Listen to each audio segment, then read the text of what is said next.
اور اپنی اولاد کو مفلسی کے خوف سے قتل نہ کرنا، کیونکہ ان کو اور تم کو ہم ہی رزق دیتے ہیں۔ کچھ شک نہیں کہ ان کا مار ڈالنا بڑا سخت گناہ ہے، اور زنا کے پاس بھی نہ جانا کہ وہ بے حیائی ہے اور بری راہ ہے۔ اور جس جاندار کا مارنا اللہ نے حرام کیا ہے اسے قتل نہ کرنا مگر جائز طور پر، یعنی بفتوائے شریعت۔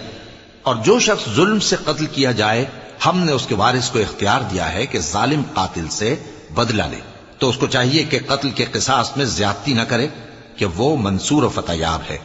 اور یتیم کے مال کے پاس بھی نہ پھٹکنا مگر ایسے طریق سے کہ بہت بہتر ہو، یہاں تک کہ وہ جوانی کو پہنچ جائے۔